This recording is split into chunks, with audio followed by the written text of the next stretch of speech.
Welcome to the Southampton Town Planning Board, July 8th, 2021, in person. This is our first time back in 15 months, live, and so we're happy to be here and we're happy to see you in person.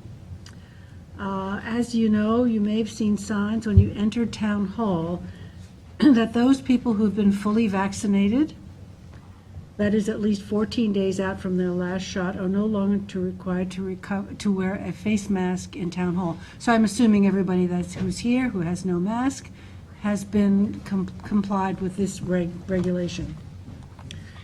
The decision of those who may continue to wear a face mask for personal reasons will certainly be respected. With that, I ask you to rise for the Pledge of Allegiance. I pledge allegiance to the flag of the United States of America and to the republic for which it stands, one nation, under God, indivisible, with liberty and justice for all. Just a reminder to please turn off your cell phones, and in the event that there's an emergency, please use the two rear doors in the back. Okay, so Glorian, can you give us a roll call, please? Chair LaFaro. Present. Vice Chair Finnerty. Present. The Secretary is here. Board Member Zuccarelli, I believe, is absent. Board Member Long. Present. Board Member Catalinato. Present. We have a quorum. Thank you, Gloria. All right, we have any minutes to approve? April 22nd, 2021. April 22nd, do I have a motion? Motion by Dennis, second by Robin, all in favor? Aye. Opposed, abstentions, we have 5 in favor and 1 absent. So with that, we'll close the regular day session and go into a work session today. And the first on the agenda is the Bridgehampton Child Care Administrative Building. Who is there for that? You can come up to the table. Oh, do you No? want to do that with the table? I'm not quite sure how you feel with Well- being comfortable with people sitting. Well, I had requested that the table be pushed back, but that's not been done. So, Right. Do you want me just to briefly introduce it, give you the Please. plans, and then we'll have the applicant speak? Sure, How's that sound? that's good. Okay, great. So I'm going to hand out some plans. In your packet should be an aerial and the plans proposed. In the plans, there are two proposals which have to do with location. The proposal is the Bridgehampton Child Care, which you reviewed a couple years ago. They're redoing the front building. It's Yes. actively done. It's coming out really nicely. Right? But now they want to propose a gym building and a pool associated with the childcare and recreation use, which is the use listed on their CO. So I have the plans for you, and we can pass them out, and then you can take a look at them. But also the packet. I'm not quite sure. Do you prefer to look at the packet? I tried on my laptop, and even spinning it. It's hard. And blowing it up to 250%, it was not readable. Not readable. Okay, Yeah. so I Is can there definitely pass them any- out. We still don't have a presentation board here, so that we can all look at them? Okay, well, obviously, we're going to come back into this, right? So if you want two presentation boards, but obviously, we're on camera too, so there's, logistically how that works out, we can discuss that as we do. But we've got plans, so we can definitely show them to you. And I'm going to let the applicant start to speak to you as I just press his plans out, okay? Okay.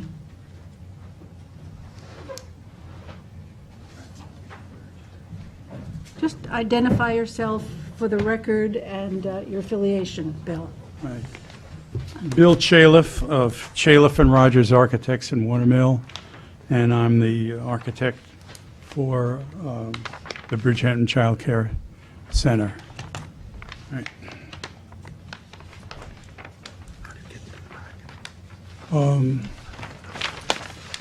I can stand here. Again, logistically, I don't know how you want to have this work. Well, Bill, tell us, we know the building itself, Right. but now you are here to talk a little bit about the addition of a gymnasium and a pool. So- Right, it's another building. The site is around 6 acres, And everyone knows the front part, because if you've ever been there, and I imagine most people have been here as long as the members of the board have been here, I'm certain have had occasion to visit the site. But during that time, you probably stayed on the front 2 acres. But it extends way back to Southampton Town Yeah. property. And the ball field is already back there. That's the furthest back element that has been in play Scoot over. and used. And that's in the lower, the southeast corner of the property is the ball field. It shows, it's just the shape of a ball field. All right, sorry, Bill. We've got That's the quite all main right. building, right? We're looking at the main building. The main building, and, okay, and the property extends roughly east-west. Yeah. You know, with, on the west boundary is the turnpike, and on the opposite of the turnpike, the east boundary is between our property and the town of Southampton property. Right. Right. To the north also is Southampton town property, and to the south, there's a few single-family dwellings. Bill, is Right. that part of the green belt when you're saying be in the back? I don't know. I don't think it's part of any This planned, building exists. This exists. any And this- planned, has a designation planning in terms of green belt or for any particular use. In fact, I think that the town has some plans to use the structures, particularly on the north parcel, I understand, maybe have extended use for seniors, citizens, Well, there's Center. there's a senior center. senior center there, Yeah. but to expand that towards to the south, which would be Okay.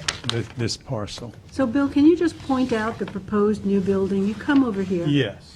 These mics will pick up. Are these mics live on the table? Yeah. it doesn't- Well, Charles will yeah, tell us quickly.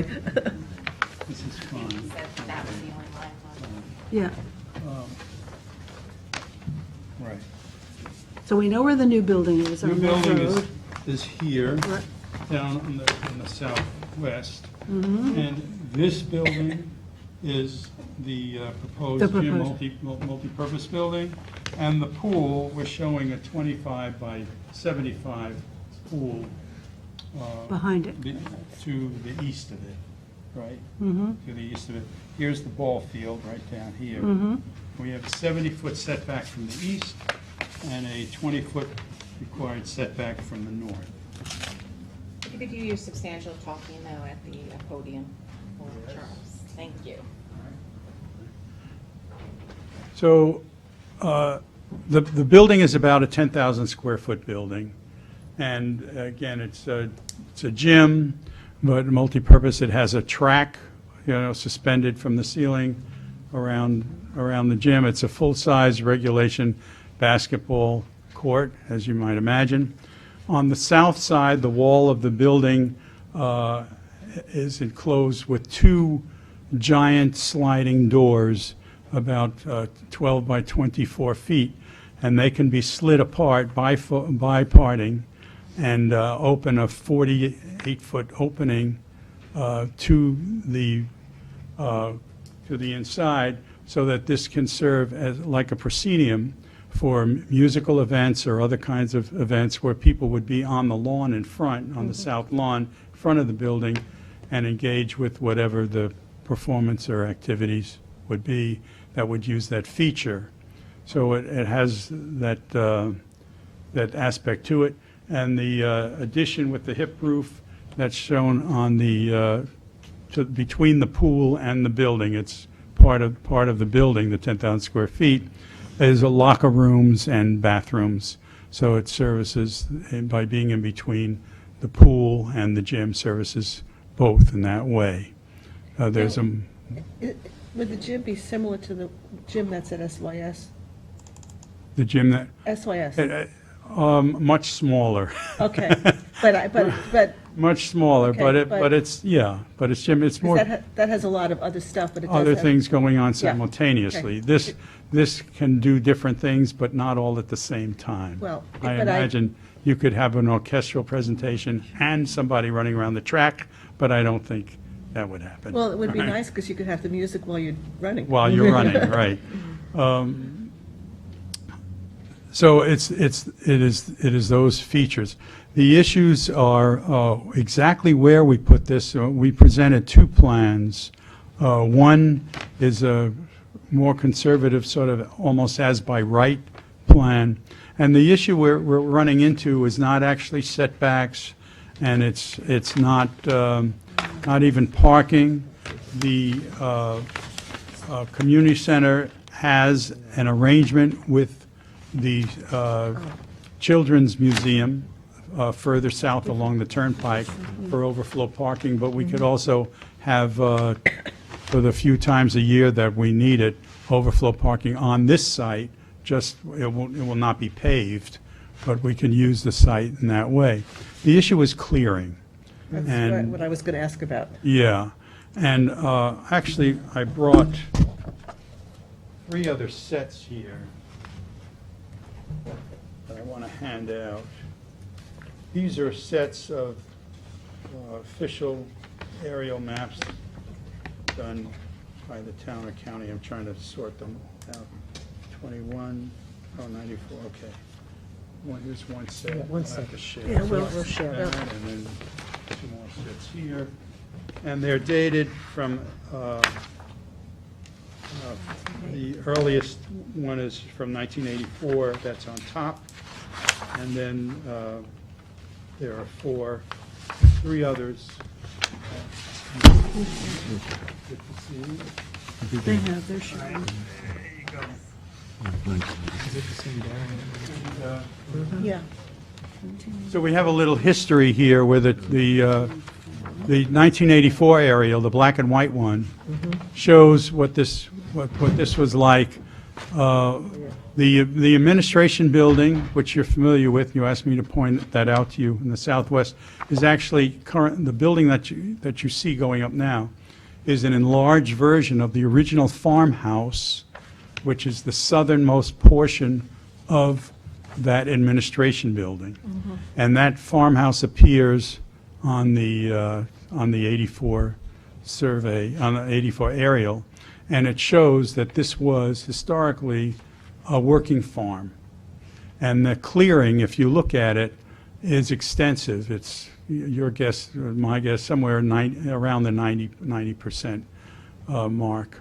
And what we're required to have under current zoning is no more than 50% clearing. But if you go through the timeline and go through these aerials, you'll see that if we go back just 20 years to, what is it, the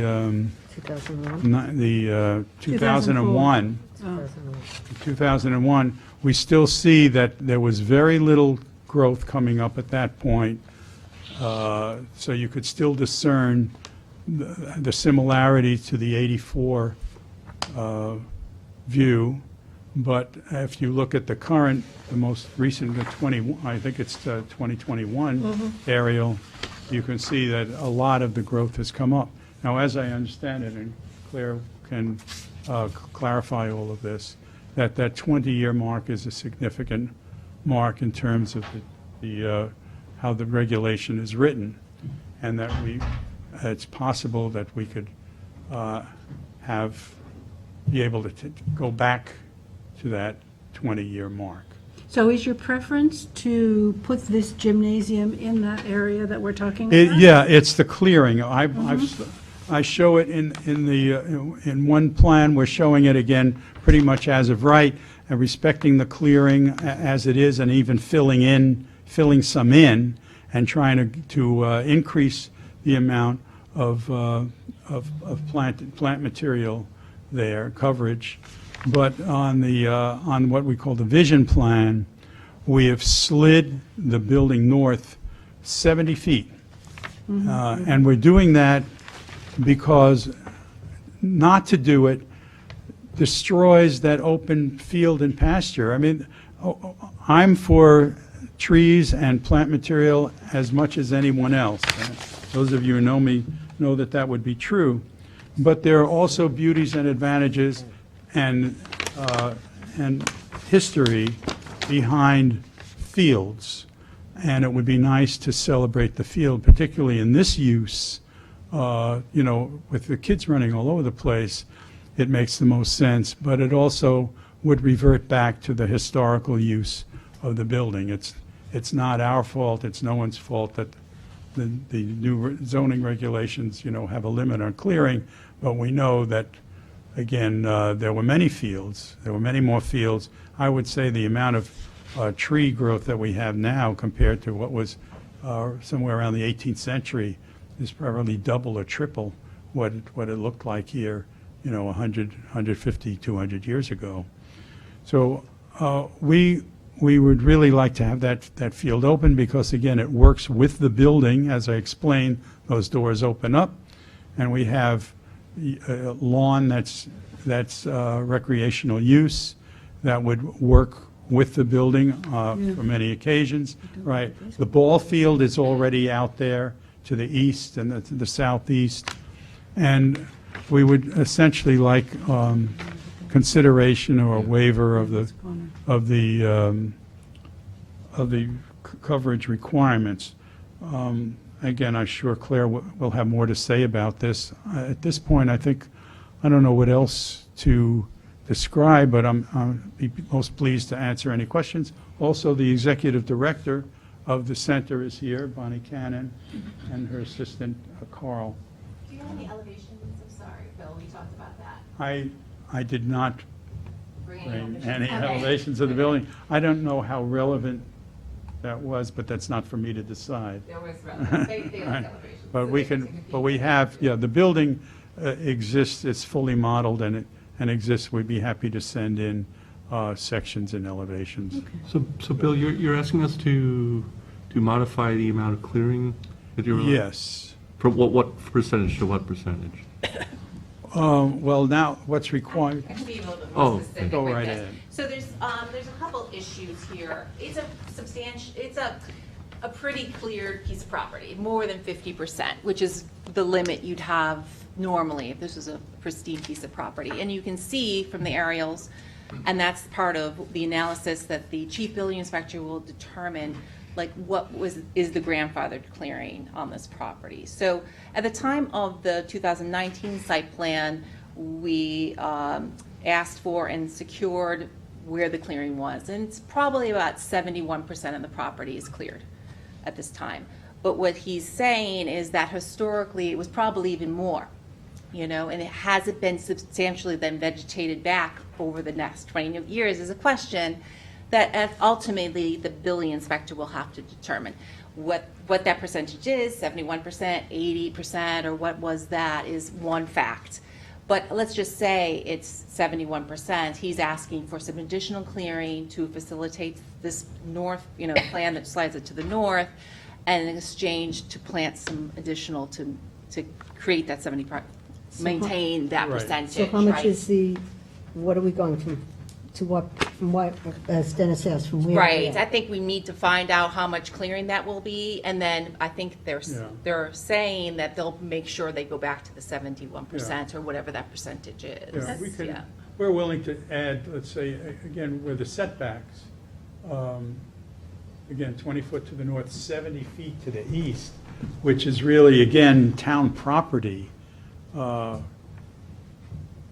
don't really need the buffer there, but we'd be happy to revegetate that solidly, those two strips, but we'd still wind up with somewhere closer to 90% clearance. What's the lot coverage on the overall site now with the new building and the pool? It's about 71%, cleared, right, so it's about Nope. 30%. Lot coverage? Not approaching 20%, which is, Yeah, the amount of built, yeah, we're way under the percentage allowed for construction. But Claire, do we have that ability to modify, to grant waiver of more clearing? If you Of beyond find, that- if you find that the resource is being made, is the same or better, right? That's that waiver provision. Waiver provision, yeah. Yes. So if they offer maybe more, right, more revegetation, that's something, or credits is another way you do it. So I'm not quite sure. I would suggest that you get the determination from the building inspector, what we're talking about in terms of clearing first, and then we'll know the percentage. So we can get that information, the exact percentages, and then present that plan to you. Yeah, and I don't know if this is the appropriate time to say, but if the ball fields and the open space that are currently being used, we make sure that they're not using chemicals and things, so that that's another mitigation to the APOD. We don't have trees to suck up the rainwater, but we're limiting the pollutants that we're putting into that area.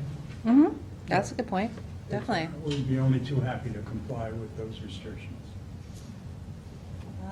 And then how about the use, it seems appropriate to you, right, accessory to the, Sure. Yeah, Okay, Absolutely. great. It's a good accessory. good. Right. We did have a meeting for over an hour with Mr. O'Rourke, and I guess last week, and I guess he's still sitting on this and trying to figure out how he feels about it. But he's aware of this. Both Claire and I made a presentation to him, and he's thinking about it. Okay. He has all the old maps. Yeah, Okay. that's good. Any other questions from the board? Okay. Any Thank you, Bill. questions of Ms. Cannon? Bonnie gets a new office. Bonnie, you want to say anything?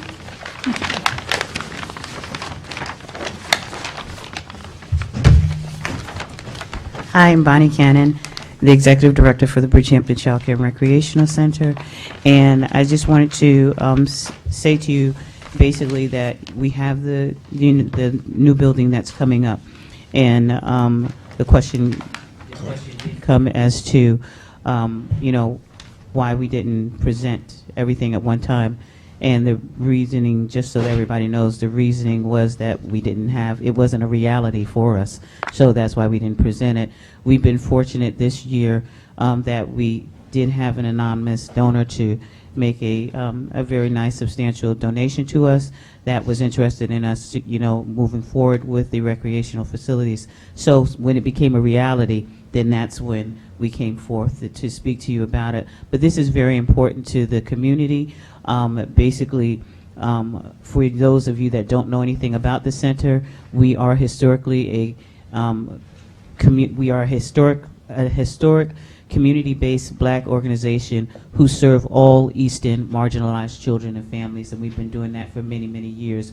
We feel that this addition will help us to continue to do the things that we need to do, especially with the swimming pool. A lot of black and brown children, and just community-wise, but specifically black and brown children, do not swim, do not know how to swim.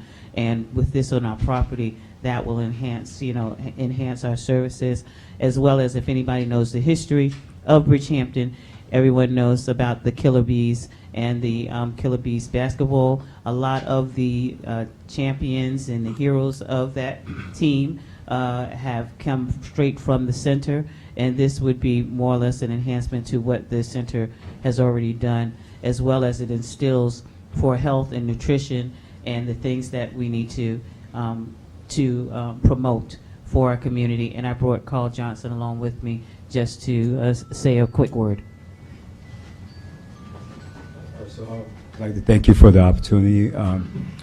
Growing up in Bridgehampton, it was always an honor to go down to the center. It's where I got my first job. Someone have a, Yeah, it's fine. And it's Bonnie. having this facility would mean a great deal to the community, because we're stuck in the middle. Basically, either we come to the SYS, sometimes it's overloaded. We go to the Y in East Hampton, it's overloaded. So we're kind of like a village without a home when it comes to like a pool or a gym. So I mean, this facility at Bridgehampton Child Care Center would just really set the mark for us, and young kids that are growing up, and like Bonnie has mentioned earlier, learning how to swim. It's just not about basketball, but it's a place of gathering and socializing and doing positive things. So that's why I decided to come here and just represent and, encourage people to, like, I think this would be a great thing for Bridgehampton Village. Thank you. Thank you, Carl. I think the board certainly supports this, and the building looks great, the new building. Thanks. And I did speak with Jay, and I know that, just so that you know, that there are plans, at least he had still, that there are plans for that property next door to the senior center. There are plans, I guess, in the future to possibly do some, maybe some housing at next door, but there are plans for, and he thought that it would be a nice connection to the community as well. So I just wanted to say that also. That's sort of, my question is, what do you think of making the pool open to the community? It would, everything that we do is open to the community. I mean, you're not that far away from me. Yeah. No, that's a great thing, because everything that we do is pretty much for the community. Even though that we are historically a black community-based organization, all of our services are for the East End community. And so it would be great for everyone. I think that everyone would enjoy it.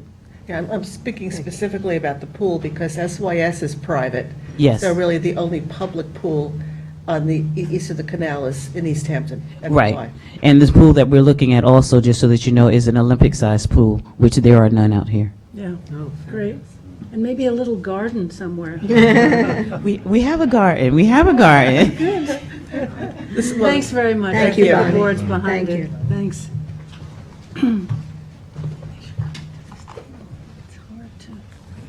Claire, can we just double check with Charles to see if these mics are working? Because we'd prefer to have the work session at the table. Okay. They must be working.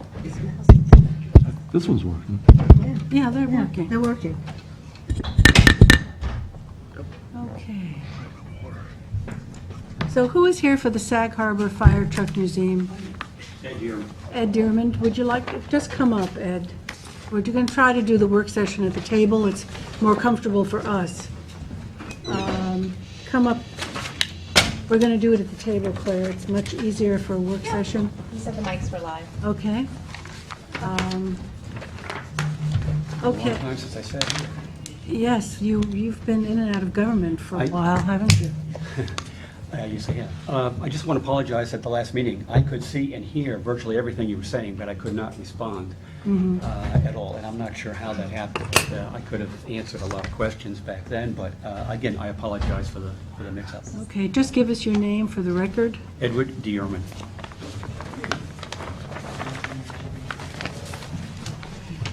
I think I need this because it's. Okay, and we've been in receipt of your letters, and you've reviewed the special exception standards report that Claire sent to you. This is just, I printed it because it wasn't in the packet. Okay. This is the piece of it. I've printed them out, Claire, I have them. I actually have this too. Thank you. Dennis, do you have them? I read it, I don't have it. I printed it.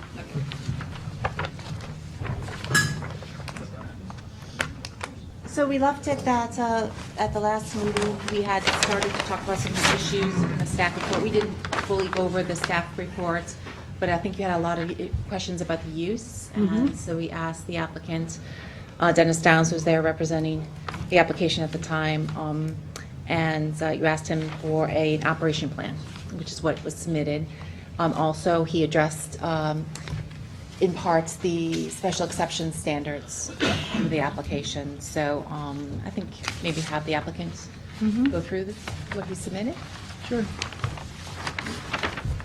The first item, I guess, is, well, we can take them whichever order you'd like, Madam Chairman. We can take the operational plan, or we can take the four special exception issues. Why don't you go over the operational Okay. schedule? The operational plan is pretty simple and straightforward. We speak about the use, and I think we all know that we're looking for Storage of our antique fire trucks was approved by the previous building inspector, Mike Benincasa, who then sent me across the hall to Claire's office to start the process.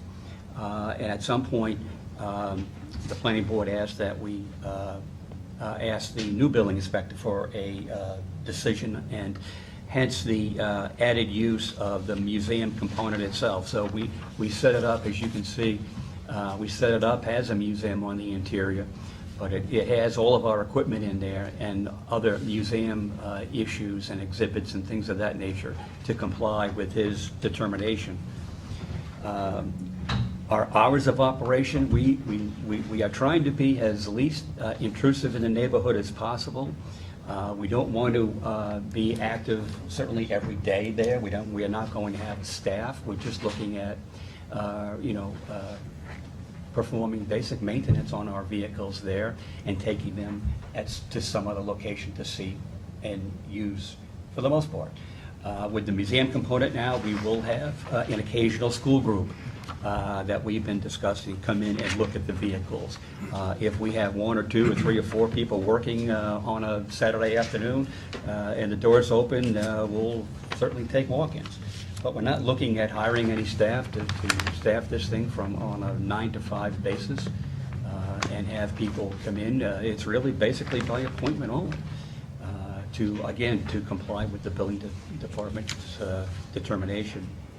We're not looking to work early in the mornings. We're not looking to work late at night. We're not looking to have really anything done outside. Everything that we need to do can be done inside. Noise control, we spoke about that. Any noise generated will be generated inside the building and will be contained inside the building. I had a meeting with some of the neighbors over the weekend to address some of their concerns. And really, that's the key. We don't want to be a concern to anybody, and we don't think that we will be. We're looking for a nice, limited use of the building. General occupancy, we have less than 20 members, and we assume that only small groups of people will be there at any given time and performing typical maintenance work. Will be used to like for instance, changing a tire, a battery, a water pump, brake repair, but large repairs, maintaining an engine or rebuilding an engine or painting certainly, all of those items would be done off-site. Parking, we've been back and forth over the parking with the town. We're down to four parking spots there. We're not looking to store any vehicles, trailers, boats, or other equipment outside. We don't have any boats. So we're not looking to start anything new there. But again, we're just looking at a very limited use, and most of what we do, if not all of it, is going to occur inside. And, our trash, or whatever trash we have, will come with us as we're working there, and there's no deliveries, FedEx, US, United Postal Service, or whatever, that would be flying in the wind or generating trash or litter or anything in the community. No outdoor lighting, no outdoor signage.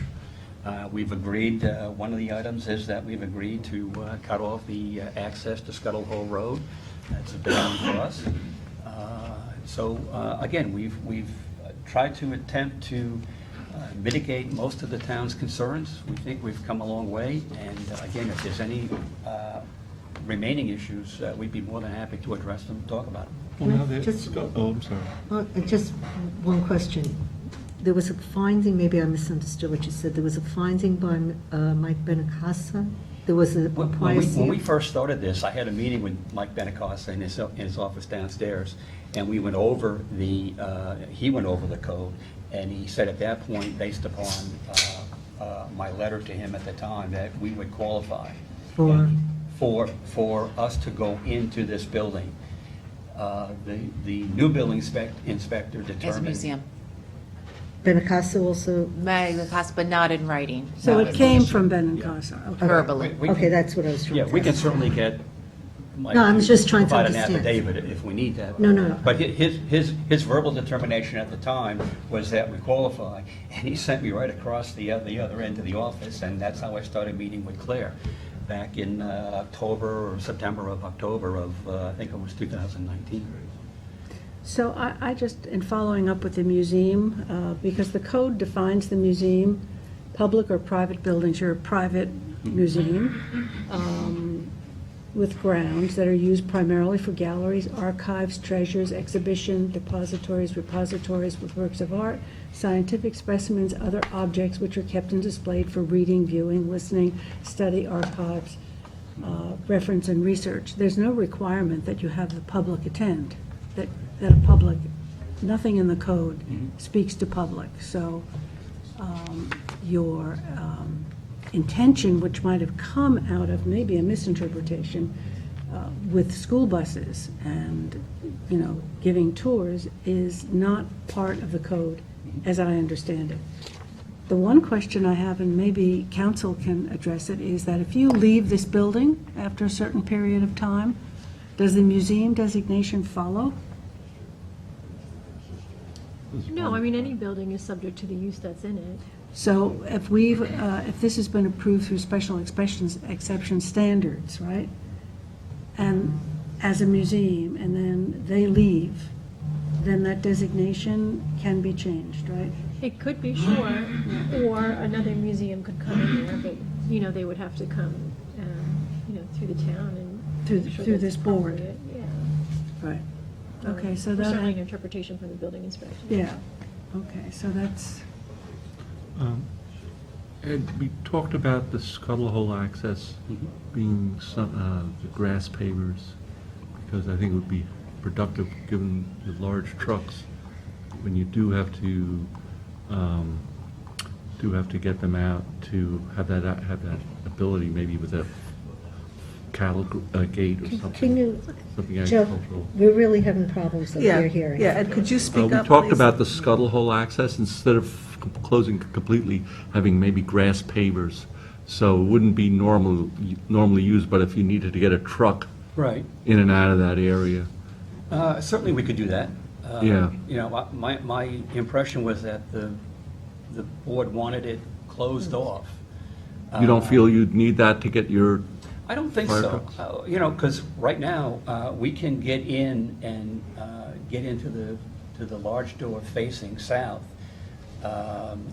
facing Scott Hole Road directly. We can come in and back in and get in there. got enough that way. radius to get the, I think there's enough room in that parking lot, the way it's configured now. And certainly, the other two trucks that we have facing Guyer Road, they can certainly maneuver and get in and out of there relatively easy. Again, the problem with that access, though, is the sight lines on Scuttle Hole Road coming from Guyer with the dump trucks and the trailers and whatever. And even with the roundabout now, you still get some speeders going through there at a pretty good clip, so you really have to be careful. especially they took the stop sign. they took the stop sign Yeah. down. Yeah. So we have no problem either blocking it off completely or doing something so trucks could operate in there. 6 of one, half dozen for us. If you don't need it, I mean, Yeah, Just close it? Yeah. close it, Gra- right? Grass it up? Yeah, grass. Easy. Take up the asphalt and grass. Yeah. I'd sort of like to talk a little bit about the occupancy, twofold. The first is, if you do plan to have school groups visiting, I think that we need a definition of how many, when, where, not, well, we're just going to maybe have a little bit. I mean, we need to make sure that the impact on the community is such that if that's the direction that you're going, that the community is comfortable with well. how many. I'm not sure how I could define that or plan for that in the future as part of this operational plan. But perhaps the question should be addressed to council here. Do we need people there? If we don't need people there, we'd rather not have them. Right. The definition I read to you, the definition of museum code, which is right here, does not say anything about people. Does not say anything about people must come there. So, We would rather not have them.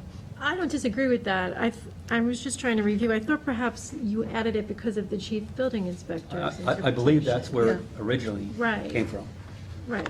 Well, we So- have the repository, we have the archives, we have the equipment, we have the memorabilia, we have virtually most, if not all, of what you've read there in the definition. But I believe the building inspector had an issue with people. We'd rather not have them.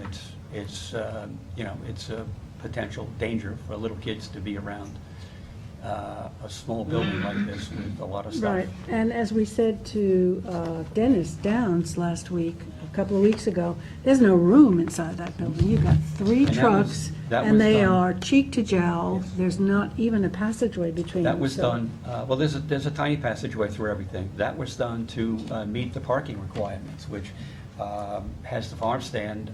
I can certainly verify that on a weekend, there could be up to 20 cars there.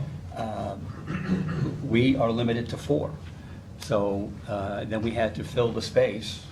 The space had to equate with the number of parking spots. So that's why we have a lot of stuff inside.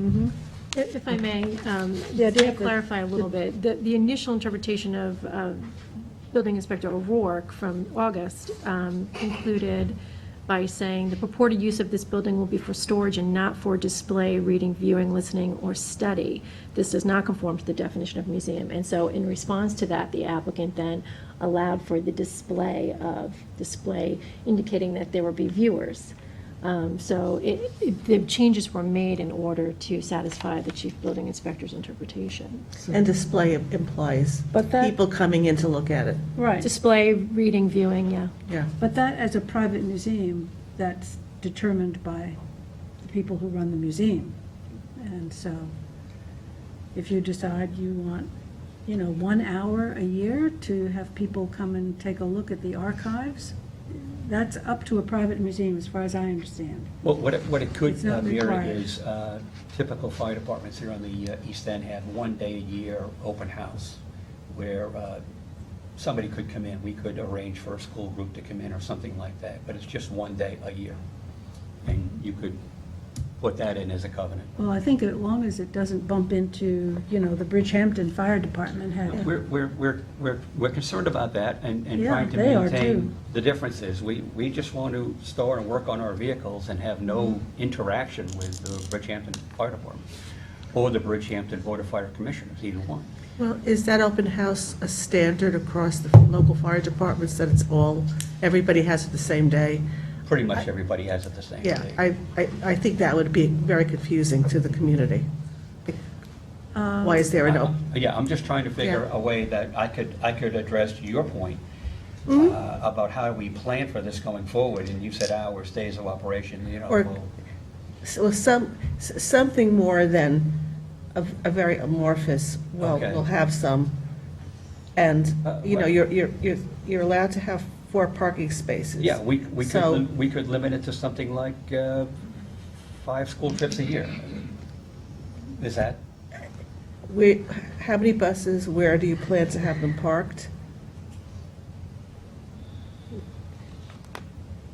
The word display seems to be what's problematic here. Now, display can also mean that you could have hours of operation, an hour a day, an hour a week, an hour a month, for the public to come in and look at the display. It doesn't necessarily mean you're having a bus load of you children don't- come to look at it. exactly. It could be an hour a month, an hour every 2 months. Availability. Would that, Yeah, and. I think so. I'm not the chief building inspector, but yes, I would think that would satisfy the display. The concept is that You it's. have the a- display, that they Right. have the Display, display, that they- period. exactly. The code does not require the public. And I- displayed I- where comes into question also? Displayed indoors or displayed It's outdoors? displayed indoors. It has to be indoors, from my So perspective. then, to your question, wouldn't the occupancy standards be set by building inspector and fire? It's by the number of parking spaces. But- Claire, help us here. It's by the occupancy, so the occupancy is based on the area where people can occupy it. So the fire marshal does do that analysis and looked at this and came back and said 12. And Okay. then you back into the parking Okay, spaces by so- 1 to 3. So, Maximum of 12 visitors at one time? human beings in the building, Yep. Okay. 12 human beings in the building? Yes. Which So- includes staff? yes. Yeah. So that puts us a fairly significant limitation, and one could So if argue. buses want to come, they're going to be limited to 12 people at a time. I mean, you could Yeah. definitely. Right. that you Minus definitely- staff, it's 12 minus staff. So if there's 6 Yeah. on staff there, you got 6 people inside. It's a very constrained site internally. It's pretty clear from the plan. I mean, I will say that the September interpretation by the building inspector simply notes that the addition of the display of historical memorabilia satisfies that definition. So again, I hear the board saying, and just to reiterate, I'm not sure that visitors are necessary or planned visitors are necessary in order to satisfy. That's what I'm saying. Yeah. That's We're all exactly in what I'm agreement. saying. Why don't we get a clarification? Well, it's right in the code. I mean, there's plain, straight language here. You We used can it ask the for another chief museum. inspector. I think that would be very Yeah, clear. I mean, I think it would be helpful to everyone. And if he determines not, then you're not required to have any public. Perfect. And then that eliminates some of the concerns So- that I think the And then- community has, that Yep. we're Yep. trying to articulate and The address. Great. other issue that I have, okay, so going back to Chief Building Inspector for perhaps a clarification, I'd also like to know if we need to have this to be as referred to the Agricultural Advisory Committee. This is land that is under the That's the Agricultural Overlay Overlay District. District. Right. The last usage that it had was agricultural related. It would seem that at this point, it should, according to statute, go back to the Agricultural Advisory Committee for review and determination.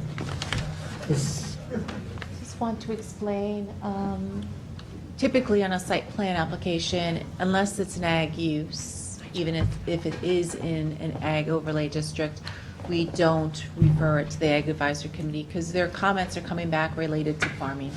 Is this a farm? Is it truly a farm, bona fide farm? That's many questions that we ask. But in this case, if you feel that you could glean something from the Ag Advisory Committee, we can obviously do I'm a just referral. looking at the determination, looking at, and I thank council for sending this to me. It does provide, that committee does look into the continued viability of farming as an industry and the preservation of open space and vistas.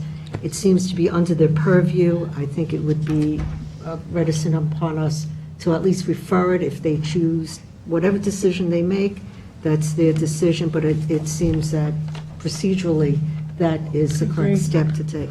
I agree. We can do that.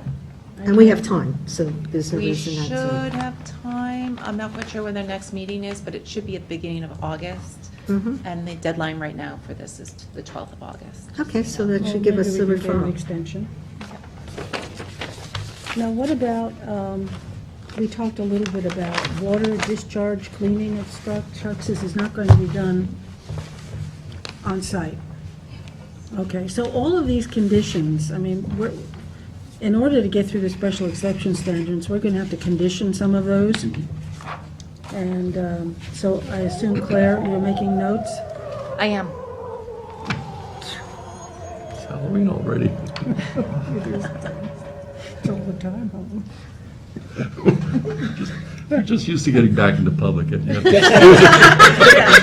That's my attention. Got everyone's attention. Zone never looked so good.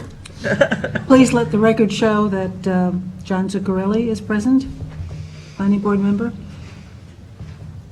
Some conditions that I had suggested in the staff report, we should just take a peek at. It's on 4 in the middle.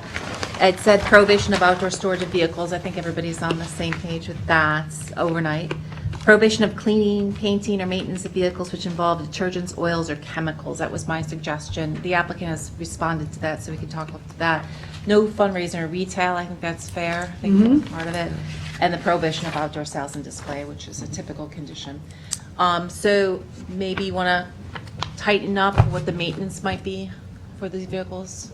Yeah, I mean, I think your response was that you want to wash the trucks outside, Well, and I have a concern with that, Okay. personally. We probably will wash these trucks 5 times a year, so. Doesn't matter. That's fine. We can take care of that function some other location.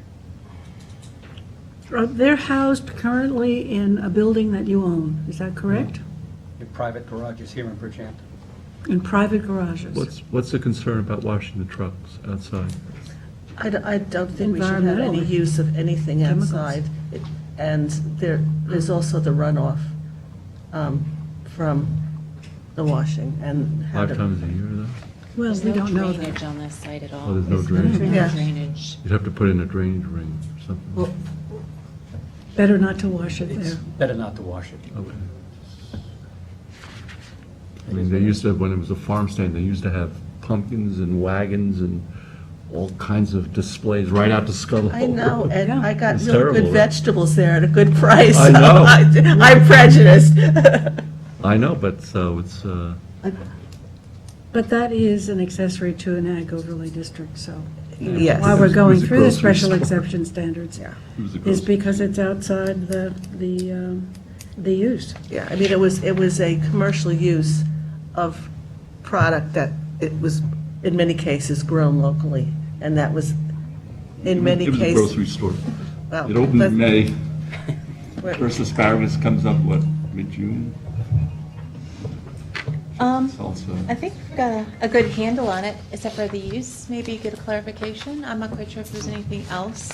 Maybe any of the other special exception uses. Do you want to go through that quick? Yes. Did you do that? Your special exception addresses? K, we already talked about, right? Yes, we did. Okay. But there's some discussion about a covenant prohibiting the maintenance of the vehicles. Now, that's something that we really could not agree with. I mean, that's the purpose of us really going in there, so that we can maintain these vehicles. Inside. Detergents, oils, or chemicals. So you can It- change a light bulb, no problem. Yeah. But if you start changing oil, I think that's where we have an issue. I think, I. Sure, That's- I yeah, mean, that's- what we would impose on them in a garage where they have Higher- mechanics. No problem. Right. Okay. Right, exactly. So we'd write these very specifically in I did the conditions. suggested conditions, again, take a look at it, we've got some time, but if you have some tightening up, we could do that. I think 16, the Scuttle Hole you talked about. Talked about that. G, the pavement, there's no change, right? Yep. No- And then they're not suggesting any changes to the drainage The drainage systems. system. We're not really changing anything at all. Is there a bathroom in there? Yes. There One is. small bathroom. Yep, And there's a septic? there is a standard septic system for it, Can I yes. ask why under K, we have staff response, and there's a question, public utilities? I'm getting feedback. Yeah. It says under K, I'm just curious, it says Suffolk County Health Department approval shall be secured for the water supply and proposed sanitary systems? I don't. I see that under Oh, K. Am I? On number page- 15? I'm looking at Okay. page 18 of packet. Oh, no, it's okay, okay. There's question marks, and I'm not sure. Oh, that's just that's a cut and paste, I'm sorry. The other K on number 16 actually talks about it, page 15 and 16. Oh, no. No, that's what my confusion was. We've got too many Ks. We Too can't many use too many capitals. You got to switch down to lowercase or numbers or They're from the something. code, so Yeah. I can't change Oh, well, it. good. That's my fault now. Oh, we are not used to being out in public. That K. We got the clothes, but we're not doing the rest of it well. That K, yes, I didn't fully address that, so I will just change the language for that Okay, K so at 18. what Yep. is it, do we need Suffolk County Health Department? No, No, I will change that language. so that'll be out. Yep, change K. Second K. I don't know if it's first K or second K, but, so there's no need, the water supply and sewage disposal are adequate. They're adequate, they're existing, Okay. yes. Thank you. Yep, good. Okay, I think it was productive. Okay.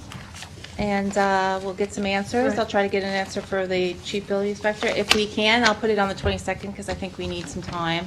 But we also have to do the referral for referral, the, Yeah. Yeah, I do. for the Ag Advisory Committee, so I'll get some timing with that. Okay? Thanks for coming in, everybody. Thank you. Excellent, thank you. Pass everything down to this bottom here. Oh, okay. Okay. See you again. on Zoom with documents, isn't it? No?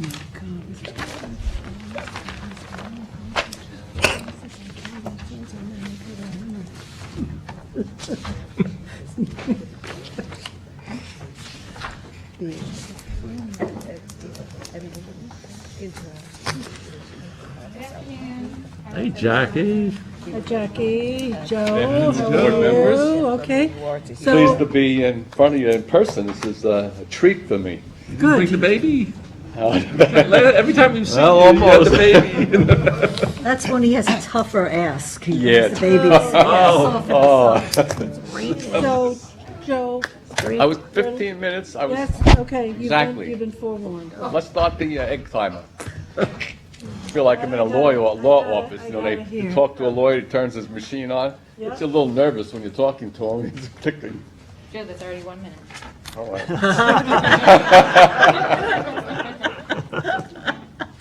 For the record, my name is Joseph Gaza. I reside at 5 Ogden Lane in Quogue, and I appeared before your board, or this board, in 2000, no, I'm going to go back even further.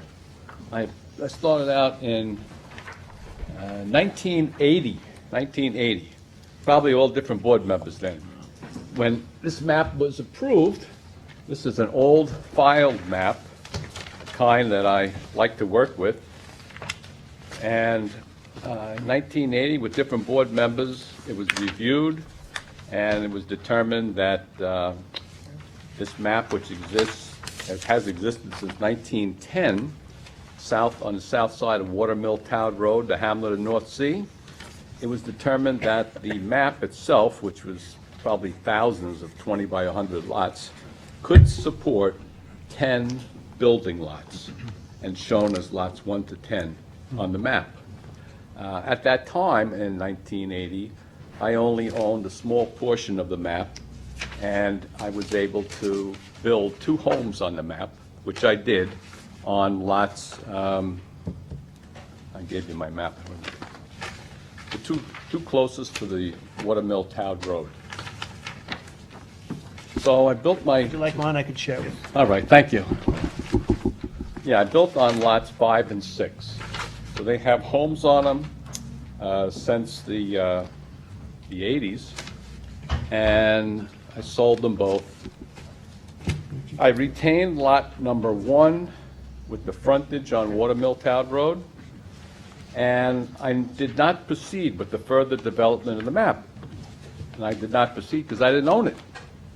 It was owned by a lot of other different people who didn't want to sell, and I tried to buy it from them, as I always do, and they either wanted too much money, or they didn't want to sell, or they didn't want to sell to me, but nothing happened for the longest time. And lo and behold, in 2016, a gentleman by the name of Joseph Farrell entered the picture, and he came in and bought about 25% of the map from all the people that I've been working on for the last 25 years. And he did this because he paid $600,000, and I wasn't prepared to pay that for these scrub lots. And Mr. Farrell also bought development rights from Suzanne McDonald. You may remember that name. Just give us numbers, Joe, it's much easier if you tell us where he bought, He bought lots 3 and 9, right? and he bought lots to the south of the map to be used for development rights, which seemed like blocks H, G, L, Q, V, in that area. Okay, so you own 1, 5, and 6, and he owns 3 and 9. Well, I actually sold 5 and 6 after I built houses on them, and my son, the title to 1 is in my son's name. That would be lot 1. 1, yes. Okay. So, after Mr. Farrell bought his property and his attorneys pursued getting building permits on lots 3 and 9, they ran into a few old filed map stumbling blocks, and they reached out to me. And I said that I was familiar with the map, and I had originally developed it, and I would work with him if I could get some of his extra development rights, because he had some extra rights. And the development rights in the Southampton School District are very, very hard to get, and they were very important to me, so I've taken it upon myself to help Mr. Farrell to get his approvals, with the understanding that I'm going to get some of the extra rights.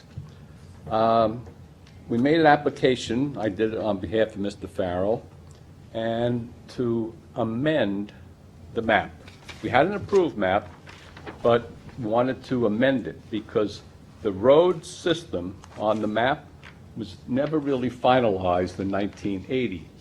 The planning board at that time didn't get into the particulars of a road with topography and angles, and it really wasn't addressed. So at the time when I made the application to amend this map, it was suggested that a road plan be prepared and the map be revisited. So the map was revisited, and we had a beautiful new map made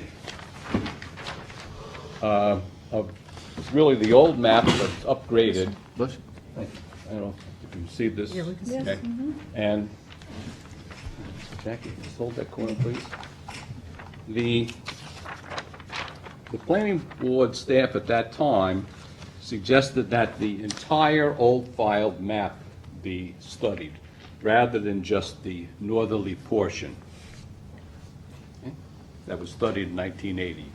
And it was determined that the southerly half of this map be preserved in its entirety, and all the lots down here be used for development rights for the 10 approved lots up on the north end, Sending parcels. Yeah. descending parcels. Keep the lots contiguous, so Right. there's a little more.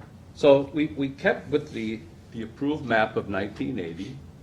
We've designated all the land to the south to be used for transferring development rights because the town already owns properties to the south, and put them all together.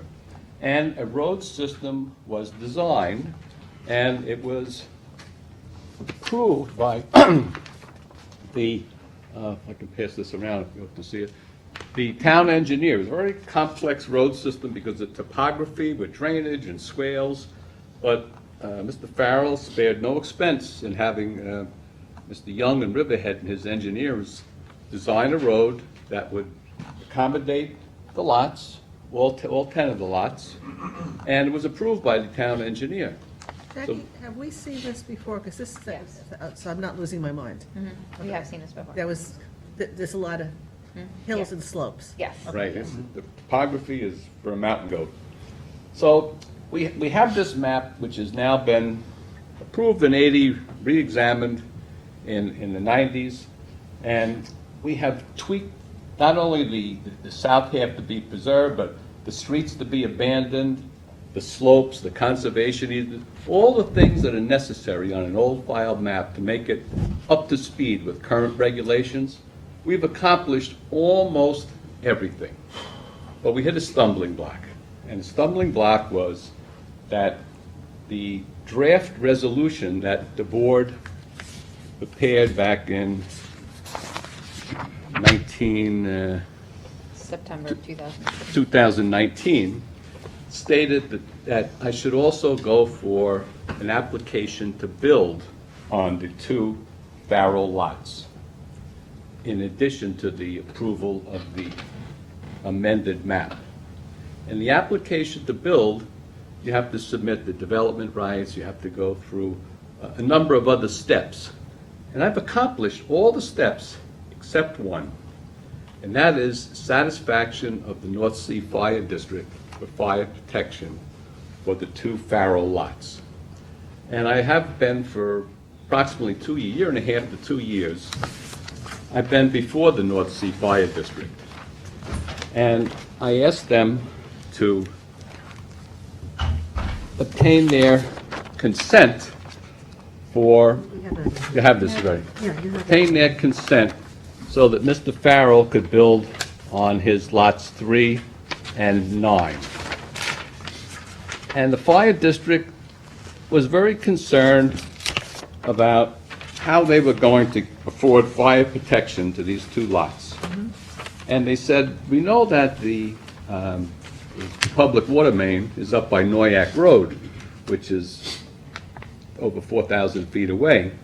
And they said, we'd like to see public water.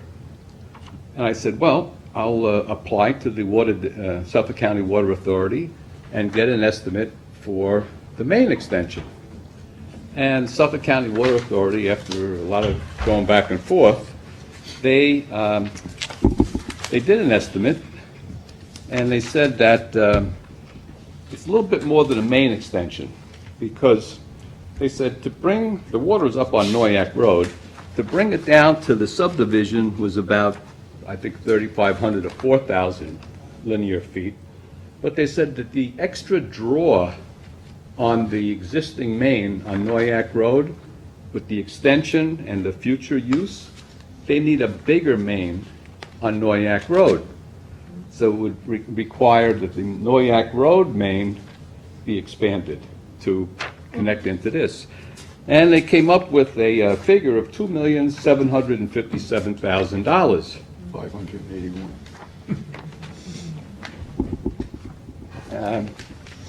I appealed that to the Suffolk County Water Authority, and I told them the extenuating circumstances. And Lisa Setta of their Oakdale department said, "It's not our problem, Mr. Gaza." So they stand by their cost estimate. And for the last year, Mr. Farrell said it was impossible to spend $2,700,000 for 2 lots. And he suggested that I go back to the fire district to plead the case. And he said, offer them something else. So I presented the concept of a fire cistern. And their response was that they're having trouble with all of their cisterns now with algae that is clogging their pumps. And they don't want cisterns anymore. And I said, well, how about a fire well? Because I did one 25 years ago. He said, you can only get a maximum of 200 gallons a minute out of a fire well. And that's insufficient. So we don't like fire wells anymore. And I said, Mr. Farrell usually builds a pretty attractive home, and he has swimming pools with each home. I says, could you look at the swimming pool behind the house, and it's 2 houses next to each other, there's 2 pools, to extract that water in case of a fire? And they said, that's not one of the ways we look at things. So I said, well, I'm sort of in a box. I says, what can we do? I mean, we can't get water, to the appropriate amount that you need in any other way. And they said, it's not our problem. So I'm here today because it's my problem to try to help Mr. Farrell to get my rights to get his 2 lots approved. And I should say that we also offered to contribute financially to the fire district in the form of possibly buying a water truck or paying towards a water truck to accommodate water if needed. And they didn't respond to that. So what do you want of us, Joe? Well, I'd like to resolve whether it's absolutely essential to have the fire district. Absolutely. Yeah, we're not gonna What be did they do? contrarian to them. What about all your lots on Castle Hill and Great Hill and Yep. where was the fire protection then? The water was too far away, I guess. It wasn't required on, we have an approved map. I mean, what I don't understand is if we have Yeah, an, but Joe, may I just stop? Okay. It sounds like there's 2 problems that you have. One is if they allow water to be pulled to here without putting in the big main, not only you're endangering the 2 new locations, but you're endangering the water supply up in the original area. So you're not just saying these 2 houses can pump the water out of the swimming pool, which is, I think is absurd, but it's not only that, but once you've done this, you're endangering the top end of the district. How could you ask us to go around that? well, we can't do that. Right. The water authority will not do that. And we can't do that. And we're not gonna And we're not override going to that. override it. I understand, but there's 2 approved lots. You can't spend $2.7 million. Then you can't build. I don't know. It's called, there are certain places you can't build. You can't build. But they're on if we take this map. John wanted. Oh, I have a question. If you could provide protection for the 2 homes would that be acceptable to the fire department? And I'm thinking possibly of putting in a fire system that they have with the sprinklers and all of that. And then adjacent to there, provide a cistern only for those two houses, so they're protected in case of fire. And that's much less costly than the 2 million. And I won't charge you for my consultant fee. So you're saying it's require, In other the words, covenant requires sprinkler systems? a sprinkler system within both homes with a unique either well or cistern to provide water for that. But you're And gonna- therefore, you got the fire protection. Now, I don't know if they would certify it, and the rest of the board would have to discuss it, but I think that solves the problem to some extent in terms of protecting lives, and that's what we're looking to do in that case. The protection is not just the inside of the house, the protection is if the woods go on fire and now the whole neighborhood. Yeah, well, that's what an irrigation would stop. No, it wouldn't. The sprinkler system. Not necessarily. Wow. If lightning strikes the woods. First of all, for fire trucks to get there is longer than when the sprinkler system starts. It's not, okay, But it's not our problem. That's my comment. It's not within our ability to override, I don't think we're Water overriding, district. we're providing a But it's solution. not evenly enforced. They're building a house right down the road on Watermill Town, right? Several new houses going up. Several new houses that are all on described property, and they have no fire protection. well, wait a minute. We have a proposition before us, okay? It's this units, all right? If I understand correctly, you're asking me to, or asking this board to override the fire department. What is happening in other areas of the town, or what's happening in other sections of this is not relevant. It's not before us. What before us is this. I'm not prepared to vote or to recommend overriding the fire department. I think Mr. Farrell and Mr. Gaza has to go back to the fire department and the Suffolk County Water and work it out, because I'm not prepared to work it out for you, because I don't have that expertise. Just one more point.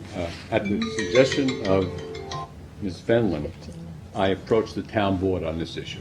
I had a meeting with Supervisor, Mr. Schneiderman. I asked him if he would consider a special assessment district to spread the 2.7 million out to all the neighbors. And Mr. Schneiderman said, town board has considered special assessment districts where the water quality is bad and the homes do not have potable water. That's not the case here, so we would not get involved There are with that. hundreds of houses up there with no fire protection. Huh? We just heard, hearing the fire from the fire district, they don't like cisterns because there's algae in the pumps. They don't do fire wells up there, and forget about the new homes, what about the hundreds of houses? And they don't have a special, he's unwilling to go with a special assessment district? Well, yeah. Has he turned on the news and seen what's happening out west with the fires? Right, well, It's it's not- not, that's- it's not for us to that's say. not- It's not before Well, aren't us. we planners? But Dennis, we have never overridden the fire No, commissioner and the but fire. at the very least, I think And we should. certainly we don't we want- should- we we're not should, going to approach approve- the town board, either by resolution. I think this has been long overdue. Back then, now, and these houses are 7,000 square foot, and icing on the cake, they all have cedar roofs. You know, you go out to California, you can't build a house with a cedar roof. They all have cedar roofs. We want to instruct the planning department to look at fire issues, or the fire department, but I'm looking at a request in front of us right now. I'm not prepared to override, are you? I mean, May I This is- ask one last Just a question? work session, yeah, please. We have an approved map, 1980. It's already, two of the lots have houses on them. Suppose we withdraw our request to amend the map, and we go back to this map. I want to build two houses on an approved development section map. go back to the fire Go department. back to the fire Fire department, see if they'll give you approval. That's all. The original development section Yeah. didn't require that. Didn't require, yeah, it didn't, So then- the planning so approval that's it. didn't require me to go to the fire district on this map. Then that's So fine. you're then. going to get a C of O and all of that without any kind of fire protection? Well, there's houses all around me that have If COs. that's what you get, that's fine, but asking us to extend that, Okay. no. Well, I mean, for myself, I'm saying no. Maybe I'll discuss this with council and see about going back to the old map. later, at another time. Right. Okay? All right, Thank you for the Thanks. opportunity this Thank you. afternoon to address the board. Okay, we are closing out the morning work session and going into the afternoon planning board session. Do you want to say something? Thank you. And the first application is Matthew, okay, Chuck, Radziwill. I'm going first. We're going back to our old method, which is, Oh, the old method, oh, no. Whoever gets to the not podium old first gets method. Oh, it would be nice if you told the chair. sorry about that. What number are you doing, please? We're going to do number 8 first, which is Certain Solar. Why, okay, Page suggestion? What page is that? That's page it's page 3, number 8. Anthony? Yeah. Go ahead. So you might recall, we did a pre-submission conference on this application. It's an enterprise zone, which is that industrial subdivision behind the credit union in Flanders. It's a vacant lot, LI 40. This is for a battery storage facility, the first one under the special exception standards. They submitted a formal application. This includes a second phase, which would have 44 solar panels Right. to generate some of the electricity, but most of it's going to come from the grid. Get there. They submitted the application, the engineer had a few comments, a few additional mapping items, and they still have to submit the special exception petition for the specific standards. I spoke to the applicant about it, they're working on it. We anticipate putting it back in 2 weeks, so I'm just going to recommend that we keep it Incomplete? Okay, motion to deem this incomplete by Robin, second by Glorian. All in favor? Aye. Opposed, abstentions, 6 in favor. Now, how have you agreed to work this together? Yeah, Is it with applicants who are here, or? I'm just going through I only have one applicant here, so I'm Okay. just going to do the next one and then do. And. Okay, we've so got this you have- system here, and I was not able to find Certain Solar. Okay. So I need some help in, Page 69. so. Anthony, are you doing the volunteer? Number 10, the Number 10. Southampton Volunteer Ambulance. Right.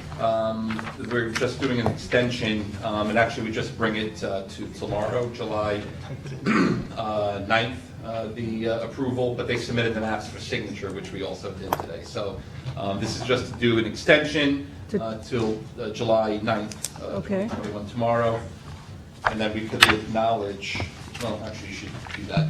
Well, let's do this first, right? Let's have a motion to extend number 10, the volunteer fire ambulance, from today, the 8th to the 9th. Motion. Motion by Robin, second Second. by Craig, all in favor. Aye. Opposed, abstention, 6 in favor. And then we want to acknowledge a signature, number 20. Glorian has signed that, signed that. okay. So number 20, the Southampton Volunteer Ambulance has been acknowledged. Yes. Good. I apologize, but I'm still very lost in trying to find anything, so, no. Do you Well, have- I'll tell you what. Glorian, on- use your on the- agenda. On the last one I have with the report, I have all the papers, so if Okay, you want the good. paper, I'll give it to you. Yeah, I mean, I have the agenda, but I was trying to find the documentation.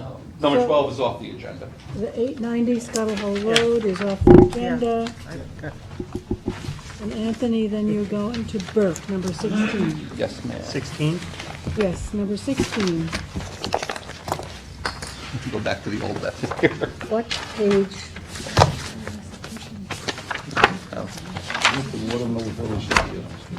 Thank you. I thought you said 15. Patty, is there a way of knowing what page it corresponds with in the appendix? Maybe we need a little help with that. All right. I'm good, yeah. Yeah, we're gonna have to, we're gonna have to, Anthony, I'm sorry, what number are you doing? I'm sorry, this is number 16. 16. oops. That was Thank page you, Anthony, 113. Oh, no problem. Yeah, that's, You see how much paper we have to use without a Zoom? Click on that.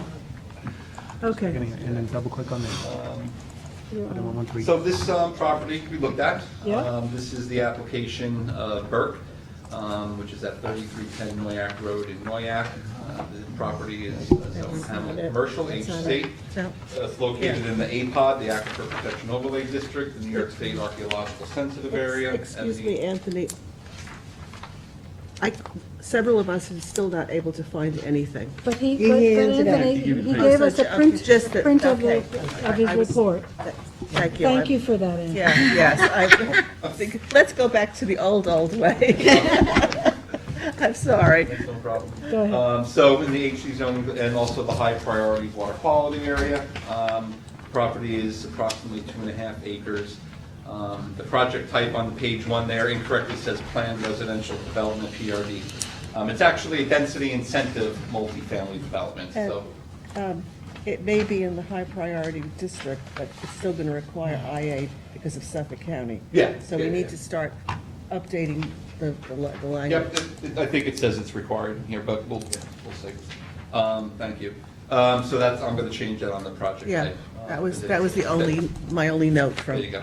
having it first. So as the page 1 gives a description of the project, the applicant is looking for a density incentive, multifamily development and manor houses, a total of 13 dwelling units, 2 of which would be community benefit units or affordable housing units,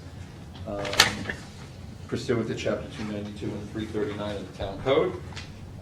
As we said, it's in the HC zoning district. There's an existing single-family residence, detached garage, that were issued a pre-existing CO in 1963, and a swimming pool which was issued a CO in 1974. On page 2, just a description of the surrounding zoning. There's a lot of mixed zoning in there, some commercial, VB, HO, RWB a little further to the west with the Mill Creek Marina, and a mix of land uses in and around the area, mostly residential and some commercial to the east and west, and on the north side as well. The applicant's preferred plan is the 13 dwelling units in 3 separate structures. They're proposing for an adaptive reuse of the existing single-family residence to contain 5 of the units, and then 2 new structures that would contain 4 units in there for a total of 13.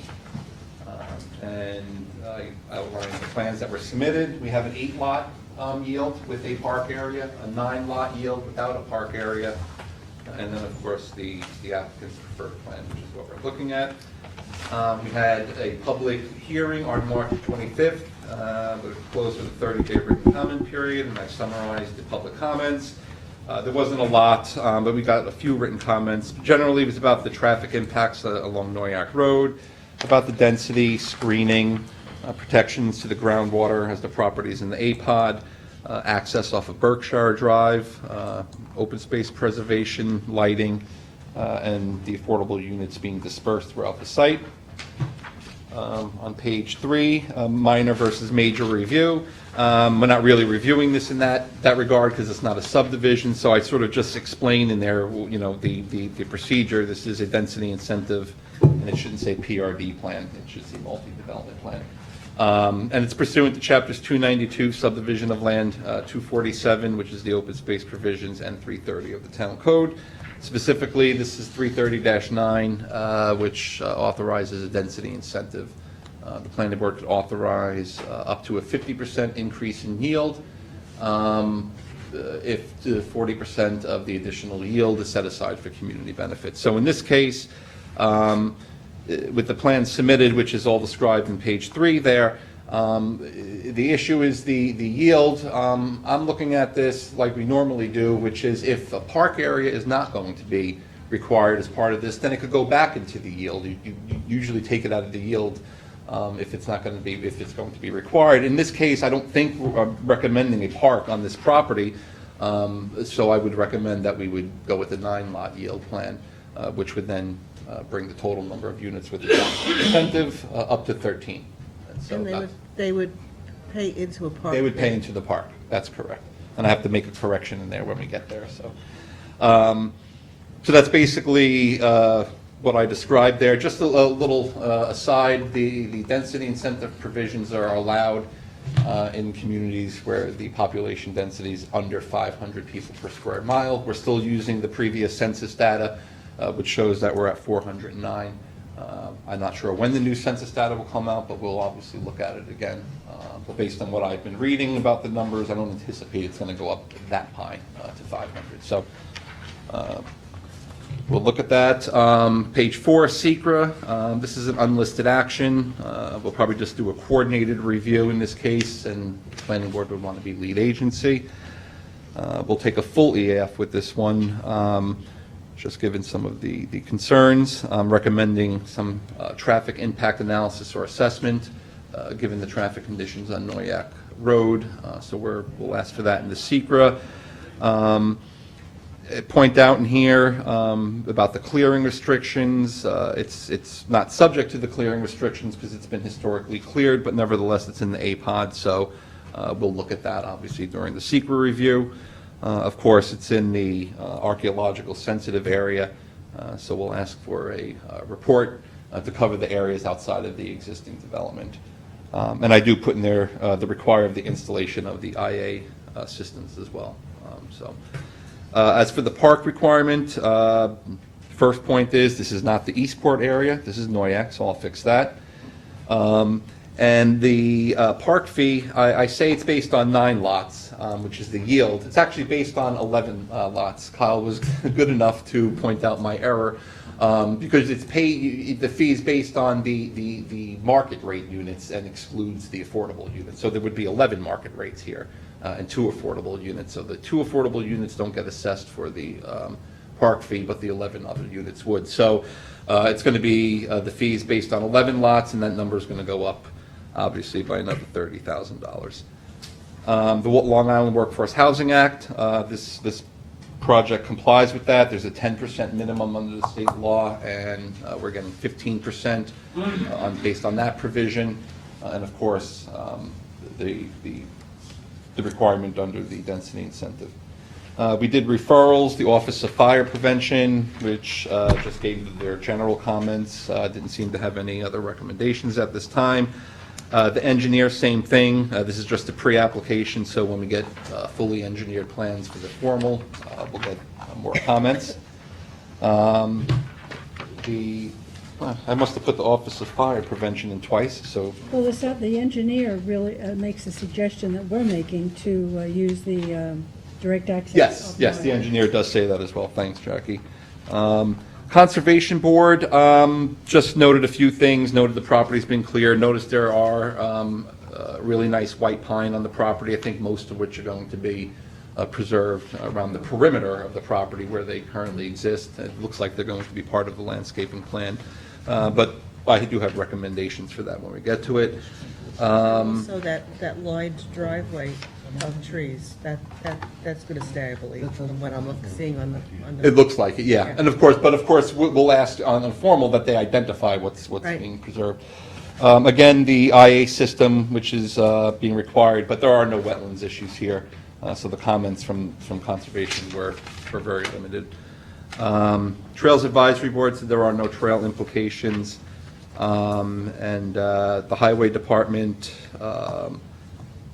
said they would like to, also recommending Berkshire Drive, and of course, wants to see the drainage details in the future. So, and then we didn't get any comments, I got to fix that, from the Noyak Fire District, the CAC, or the Shinnecock Nation. I'd like to add that Diana Weir from Housing did provide comments in support of the density incentive plan for the 2 units, and of course, they'll be subject to her or that department's requirements to make sure they're affordable in perpetuity.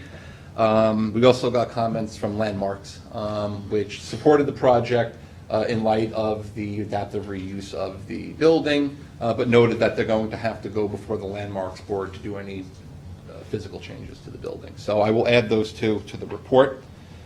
So basically, the issues or comments at this time, number 1 is about Noyak Road access.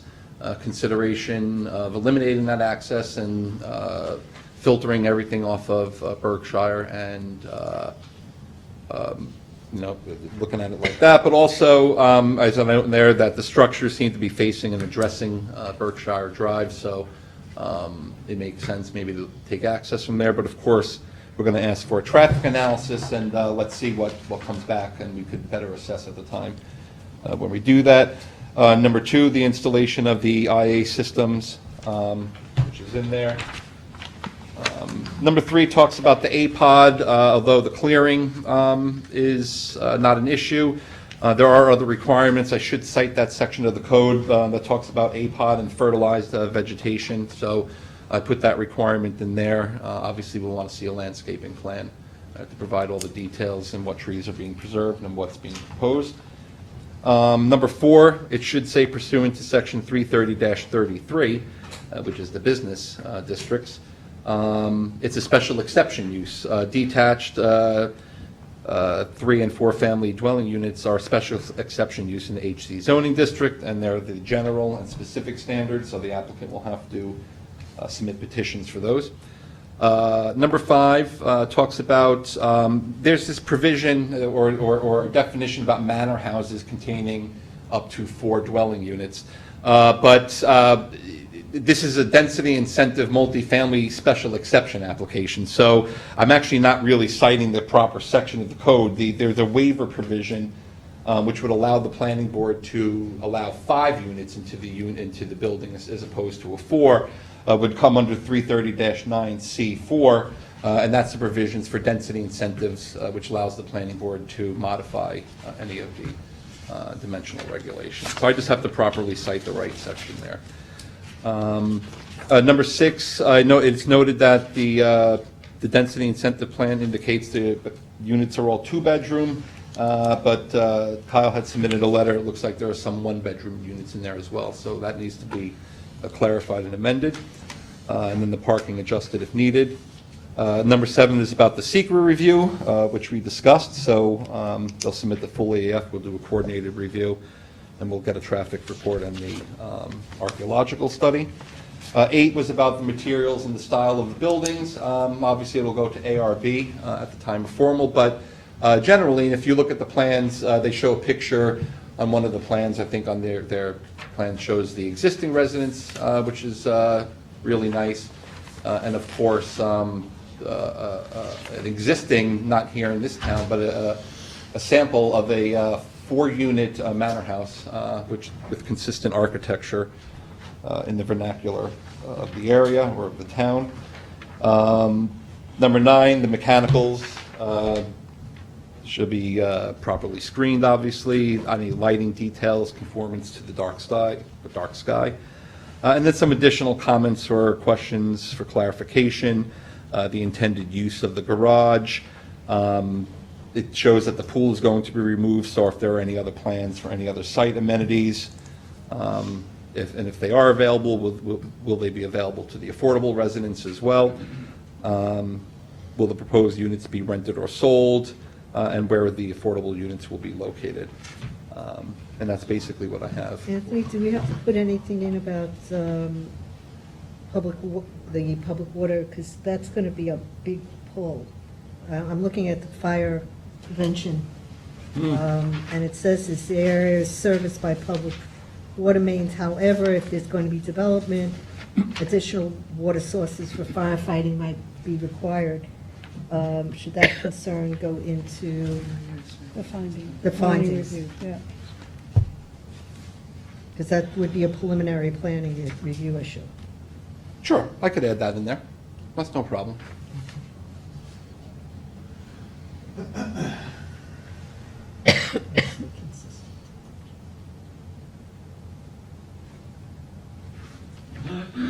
Okay, that's a good report, very thorough.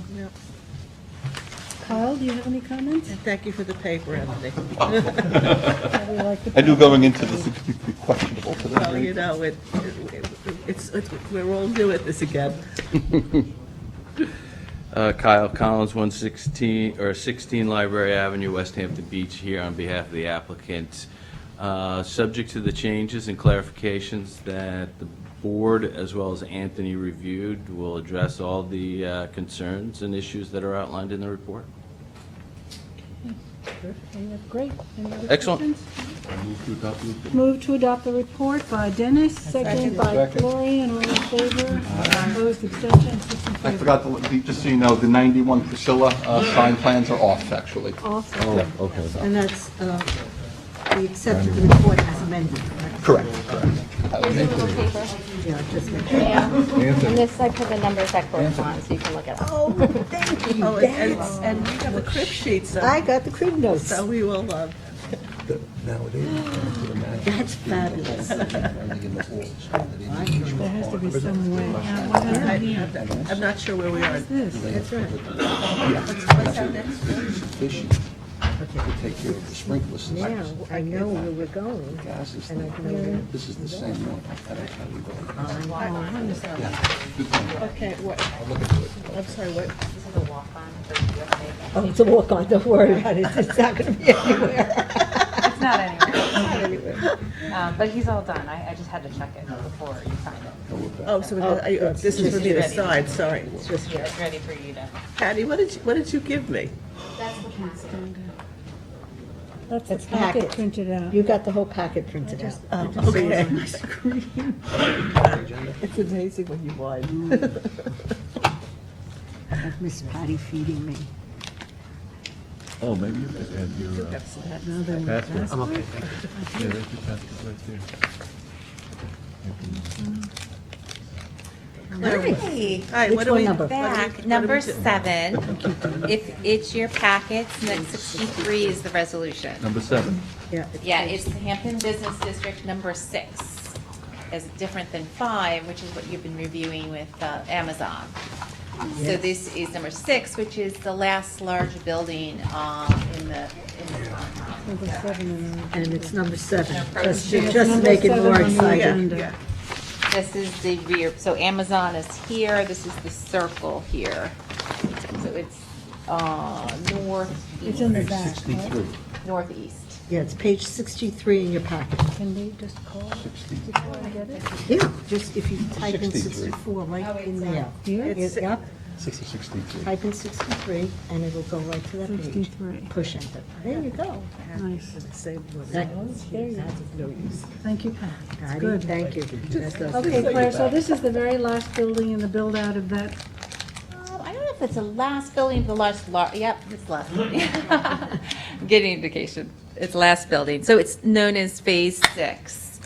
And it's a 98,581 square foot building, and used for the uses that's, described under the PDD. The design of the building is very similar to the other units on the property, so I wasn't going to pull those plans out for you to see. Just so you know, in the past, as you've been reviewing this, the buildings that were in front, and you can see from 31, you have been asking for a public hearing. The ones in the rear, you hadn't been asking for a public hearing, because even then, even with Amazon, there was definitely some interest because it was the front building and it's Amazon, and then the use was being reviewed also. In this case, this is all contemplated uses, multiple different uses, like the other buildings. So I wasn't going to recommend a public hearing, but that is up to you, whether you want to schedule one in this case. And then in case we do the referrals as usual and process the application very similarly to the other units. What would you have, just a 30-day written comment period? Then would be a 30-day written comment period. I'm a little concerned with all the building in that area, and the community's concerned that they see another building going up, and if they didn't have some feedback on it, that That's true, that's we true. would be, Yeah, Yeah. so let's have it. It doesn't hurt to have it. Good. So the next available meeting would be August 12th, August and there's room, right? page 63. Page 63. Go right into there. Okay, so let's do August 12th, if everybody's agreeable. Yeah, good. So I'm recommending deeming it complete and public hearing for August 12th. Okay, motion by Robin. Second. Second by Gloria, and all in favor? Aye. Opposed, abstention, 6 in favor. And then my last item is in the packet, it's page 111. It's Watermill Village Townhouses. So you had reviewed a sign for this, what's called a temporary sign. Temporary construction signs, they're permitted under the code for a period of 1 year. The applicant had reviewed and approved one back in April, however, they've changed the design slightly. They've made it more horizontal, and I'm gonna give you the plans right now, more horizontal and rearranged the contents, but very similar contents, just rearranged, so you need, you need to approve. Different from the sign that's up. Difference from the sign that's up, which is vertical, but with pictures.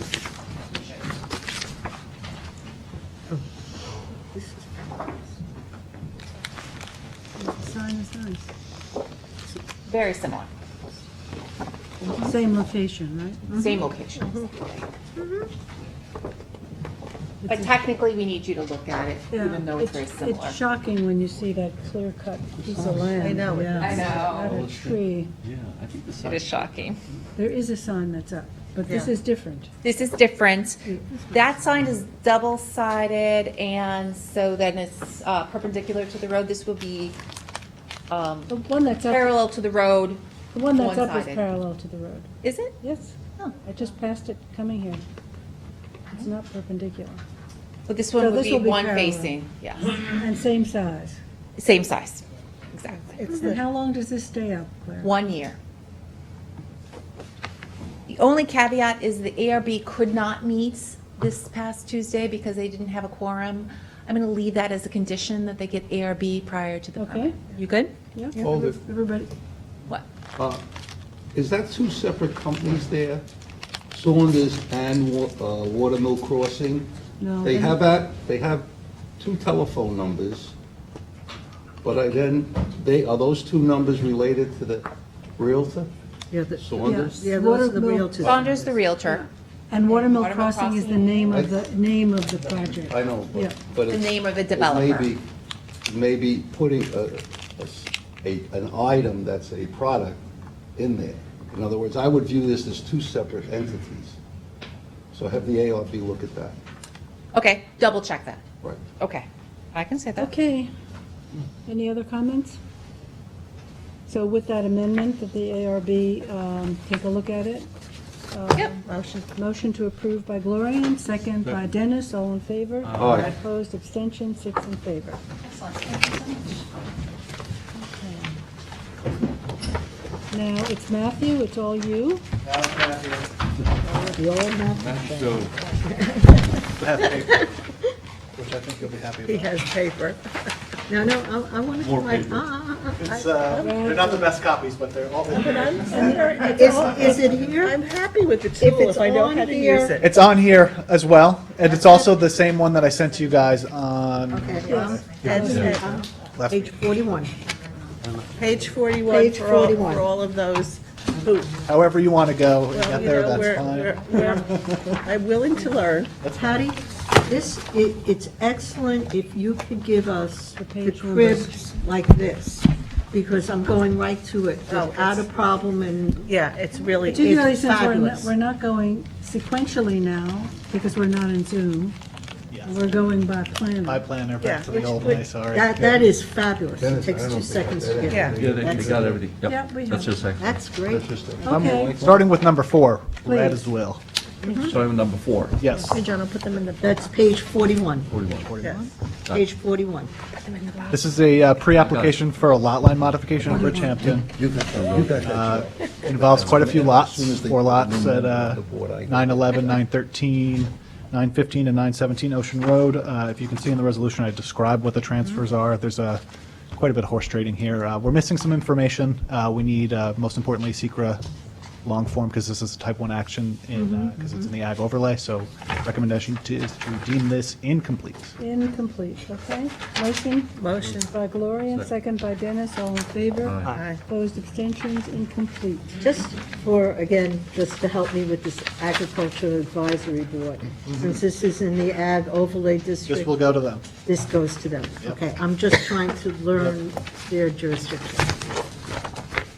Next one is number 5, 325 Rose Hill Road. Road. If you guys recall, this is the 2-lot subdivision on the former Sisters of Mercy's convent. 49 folks. Okay. This is to consider completeness. There was a number of mapping things that needed to be changed on this. I got revised maps from the applicant. We also had a work session on this to discuss the potential covenant amendment. Everything's been met in terms of completeness, so I'm looking to deem this complete and schedule a hearing for August 12th. Okay. Motion by Dennis, second by Gloria. I'll get you next. All in favor? Aye. Opposed, abstentions, 6 in favor. Number 6 sort of goes in tandem with this. This Yeah, I is didn't understand this. So this is the Convent of the Sisters of Mercy. This is the original subdivision that created the lot at 325 Right. Rose Hill Road. So there is a covenant that says there's no further subdivision. So we have to amend We have, this? yeah, and the requirement of the covenant is that it has to be a majority plus one following a public hearing. Following the public? Yeah, so this is to set a public hearing For to August consider. 12th? Yep, August 12th. Be here Okay. at the same time, so it's, convenient. Go ahead, John. No. Motion by John. Moving. I took a- I raised my hand, no one ever looks I'm this way.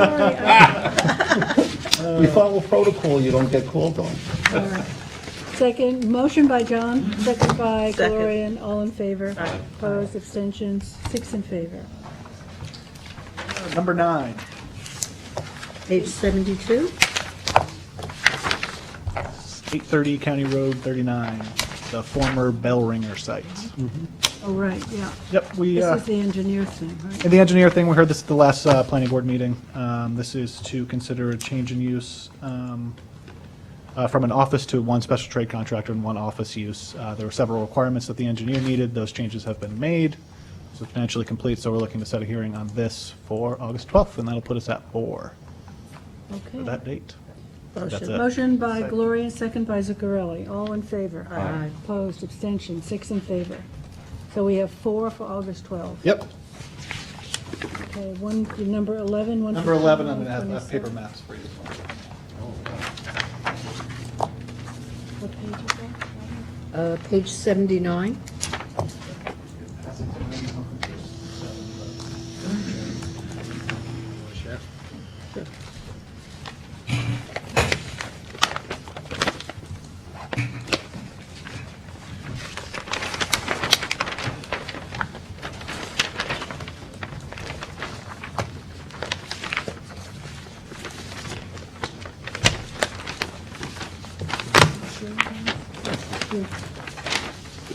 So everybody's got a copy. I'll go through the resolution. This is to consider approval of a lot line modification at 115 and 127 Halsey Lane in Watermill.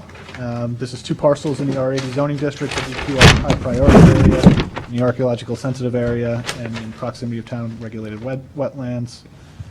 As I said, at 115 and 127 Halsey Lane.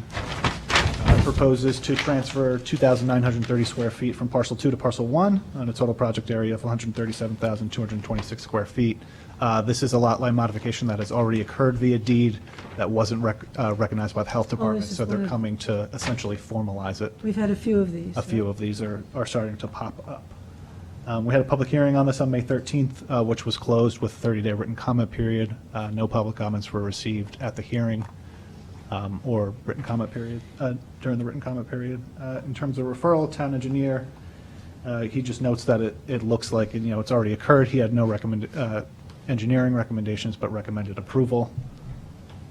Conservation Board had several comments, just in terms of their proximity to Mill Creek, which is a tributary of Mecox Bay. They did note that the transfer is occurring outside of wetlands jurisdiction, but this is still subject to a 292-33B referral. They had no objection to the lot line modification. They're just recommending that a notice covenant be put in place, just stating that any future development on Lot 2 may be subject to a wetlands permit. We did send the proposed covenant to the Conservation Board, which, is, substantially the same as what they recommended, and they did approve that June 23rd. We did not receive any referral comments from the Watermill CAC, the DEC, the Southampton Fire District, or the Southampton Board of Trustees. We give these agencies 30 days to respond. It's been well past that. We just haven't received anything. This isn't too complicated, so I don't think that's an issue. It is a type 2 action per SECRA. I have several findings that are, standard for a lot line modification. The first being that we didn't receive any public comments during the public hearing or the written comment period, as mentioned before.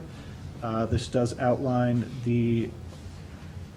that parcel 1 is improved with a single-family residence and accessory structures and has a lot area of 42,690 square feet prior to the transfer. Parcel 2 is also improved and has 94,575 square feet. As a result of the lot line modification, which is just about 3,000 square feet, this will be allocated from parcel 2 to parcel 1, creating no new lots. Number 3 does outline that parcel 2, as it presently exists, is conforming and will remain conforming. Parcel 1 is a non-conforming lot now, but it'll be more conforming. So there's no new nonconformities that are being created as a result of this. Number 4 does speak to the Chapter 325, the wetlands requirements. Initially we did discuss if a 75-foot buffer would be required on this. There is an existing 50-foot buffer that was put in place as part of the original subdivision approval for the map of Gwendolyn and Halsey, which was approved in 1979. The Conservation Board found that because the transfer is occurring outside of their jurisdiction, the 75-foot buffer is not required, but they should maintain the 50-foot buffer and all requirements that were originally put into place.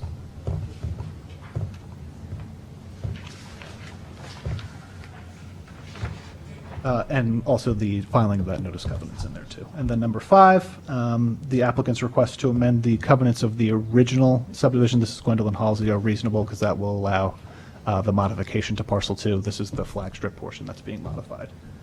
And number 6, the proposed transfer meets the criteria for review and approval of the transfer of land. I have several resolves here. The first is to waive the additional further review, so this would be an approval based on the pre-application, which is standard for a lot line modification. The second is to authorize the recording of an amended covenant for Lot 2 of that existing subdivision to allow for the modification. And then the last is to approve with several conditions so that I can go through if the board is agreeable. Good. Good? Straightforward, yes. Yeah, I can go through the conditions if you'd like. Yeah, please. Okay, sure. In terms of changes to the plan, they'll need to show the resulting configuration of the lots for signature, revise the plan to remove the proposed 75-foot wetlands buffer, and then C, relocate the existing shed to a conforming location and not within the existing 50-foot buffer. I did modify 2 a little bit. I added no further subdivision covenant and no lot line modification without planning board approval on all lots. Then also the 3-inch drainage requirement, which is standard, and the notice covenant, which was required by the Conservation Board. They'll need Health Department approval of the lot line modification map, submission of 3 draft deeds with meets and bounds prior to the recording, as stated above, execution of the property via 3 deeds, 1 transfer deed, and 2 confirmatory deeds, submission of the deeds filed with the Suffolk County Clerk's Office and remitted to the town of Southampton. Filing the map as a miscellaneous map, submission of a certificate of abandonment for the underlying subdivision map of Gwendolyn Halsey, if that's required, title certification, town attorney approval of all legal documents, mortgage consent, submission of 10 copies of the transfer map for signature, and submission of all required items with 180 days. Great, thank you. Yes. Rob, do you have anything that you want to? I don't really have much to say, for the applicant, Robert Marston's, at O'Shea Marston's, from Brewington, 50 North Sea Road, Southampton. Previously, during the public hearing, we had indicated we would maintain the existing 50-foot buffer that was established pursuant to the Gwendolyn Halsey subdivision back in 1979. As part of that, we said that we would relocate the shed, a portion of which is in that buffer. Other than that, pretty much all just standard stuff. Okay. So to speak, so. Thank no you. objection to any of it. No other comment. So any questions from the board? If not, a motion to adopt by Dennis. Second. Second by Zuccarelli, all in favor? Aye. Opposed, abstentions, 6 in favor. On to number 18. Puccio. Number 18 is Laundromat. page 129. This here, this one. That's the 129. The Puccio, 129. Puccio Laundromat? Yeah, this is a lead agency coordination request from the ZBA. I think it would make sense for this board to take lead agency. It's primarily our action. They're seeking variance in terms of parking. Didn't they get a variance? They're in the process now, so they're at their secret review. Okay, I thought I saw a letter. 129. That was the coordination that was attached. Oh, it was a coordination, okay. That's, is the parking, Parking next door, but they also, they're also short on their parking on site. If you recall, the standard for a laundromat is very high. It's one per machine. Yeah, one per machine, right. Okay, so this is, we're taking lead agency. Can I have a motion? Motion. Motion by Gloria, second by Second. Robin. All in favor? Aye. Opposed, abstentions, 6 in favor. And lastly, number 21, 21. signature acknowledgement for residence lot 16, which is a single-family home in Bridgehampton Road That's Races. the one that you That's the one I stamped for me. Yep. Okay, we've acknowledging number 21, the signature for Bridgehampton Road Races, residence lot 16. That's it for me. That's it for you. Thank you, Matthew. Excellent. Jackie, you'll bringing it to a close. So are you starting with Corwith lot, North lot? Yeah, I'll start with my Number items going 13. order, yes. Number 13? Oh, Page 87. Where do you get the page number? I She cheated with cheated Patty. and Patty gave them to her I asked Patty to personally. get this because it makes it Personally. easy to go. So it's 18? Go to 87. So we, It's 7. Because we have Yeah. the packet. Oh, okay. If you So- want to be able to then, we can say that and just jump. it's Yeah. easy to, it's Page 87, and Okay, you're it's just a there. paper copy in case, I wasn't sure how this meeting. Yeah, oh, yeah, I know. Yeah. Let's try not to kill so many trees. Yeah. I don't want to. I mean, this is working now that we know how to use it. so Okay, it's yeah, and I working. wasn't sure for today, so I just. Yeah, it was, no, it's all good. Yeah. Is this yours? Oh, yes, It sorry. says mine. It says mine. Mine, Mine. that's what a little kid would say, mine. Mine. Channeling my children. So this one's actually pretty simple. What happened is we designed the common driveway to come out like at the first portion of the flag lot where it drops to the south. They wanted to include a circle driveway. And in doing so, it just meant more additional cars would be a little bit further along the common driveway to the west. So the applicants requested to amend the common driveway plan to make it wider, provide for drainage. So this was reviewed by the town engineer, which is the very last memo, but it's the lot highlighted in red. So basically, their driveway was proposed to cut off closer to the flag. They're going to have a circle driveway, so just to provide for the number of vehicles that would be utilizing that, we just widened the driveway. We have an approved plan sitting in the file, and I just wanted the planning board to authorize that so everyone knew what was going on and the rationale. So I have a resolution explaining all that with the town engineer. And then I also wanted to make sure that this didn't require any covenant amendment or common driveway easement, so I reviewed this with Kathleen, and there was no need for any amendments of the existing legal documents. So I made a finding of that as well. Okay. And then this would just be to memorialize the amended common driveway plan. Any questions? Motion to approve by Dennis, second by Craig. All in favor? Aye. Opposed, abstention, 6 in favor. A lot of town-owned land around there. Okay, then you're going to number 14, Noah Crest Woods, lot Yes. Page 18. 102. 102. And I do have paper on I'm going to try to go, page 102. 102. 102? Yep. Nope. I'm gonna try. Does anybody want paper? Nope. this. Yep, okay, you guys are good. So this one is number 14, this is No Crestwoods, lot 18. So the property is covenanted to 35% clearing pursuant to the covenants and restrictions. The covenants and restrictions can be waived and changed with a majority plus one vote. But this is one of those within that 5-year period. I did review the file. There were, basically offerings by the applicant on this one, but we've done this before on a few other cases in the No Crestwood subdivision already. So this would just make it consistent with the Aquifer Protection Overlay District.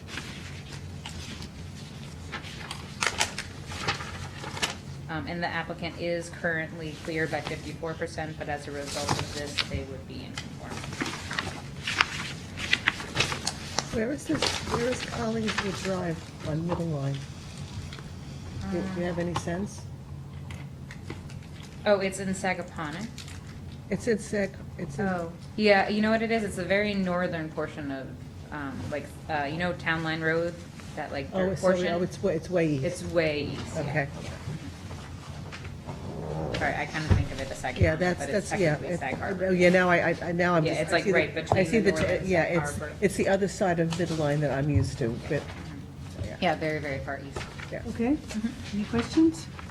Motion motion? to adopt by Gloria, and second by Zuccarelli, all in favor? Aye. Opposed, abstention, 6 in favor. That's it for me, except for I did have a walk-on, just everything's ready for USA gas station. That was that facade. This is adjustment. just a signature. Just a signature. Okay, which I will But sign. 22 U.S. Gas, Yeah, US signature Gas. acknowledgement. US Western. Yeah, I'll get the pen and sign. Okay, number I'll read. 22. Thank you so much.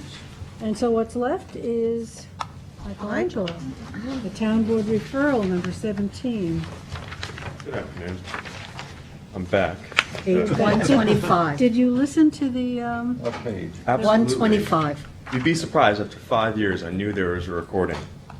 But I did listen to it, and I have your comments listed, and I'm going to, would you guys like a reminder as to what we're reviewing again? So this is in reference to a code amendment to the town board, that the town board's considering for 330-109, fences, walls, accessory structures. But this is really in regards to the retaining wall, and where we have that 12-foot wall, where it's flush on one side, 12 feet on another, and we end up measuring that at 6 feet. And so the building department and town engineers worked together to come up with a recommendation on how they'd like to resolve this, and that was what was proposed in our resolution over here, 2021-611, which I don't think I'm going to need to go into exact detail, but it was a new way of thinking about how we're going to measure it from the highest point. So your comments read as follows. So amend the legislation to clarify the definition of terms and include reference subsections within the code amendment. Number 2, refer retaining walls to the advisory committee and/or administrative review. And 3, require additional standards associated with the permitting of a retaining wall, as well as an advisory report stating reasoning. So I'd like the board to perhaps consider that, again, the building department and the town engineers came up with it. They wanted to specifically look at their way in which they've measured the wall, not necessarily additional standards and/or an advisory committee. Now, of course, you, the board, have the right to recommend and advise however you see fit, but I'm trying to refocus us a little bit more on what their intent was, so that we don't end up creating solutions to problems that perhaps were not identified. got it, right, so that last one complicates it beyond what it needs to be. And perhaps the two, the advisory committee and also the standards. The one that appears, that I recommend is a more significant recommendation or comment of yours is in reference to their language is a little confusing. And as you pointed out, if you're going to write about a subsection, include the subsection in your code amendment. Right. So it's all there. So what about the administrative review? Well, we'd have to set up a process, and then at that point, whereas right now it seems as though the building inspector has that capability, and they seem comfortable with that. And then, of course, beyond the building inspector is the chief building inspector.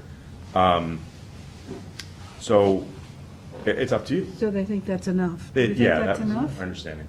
Yeah, okay.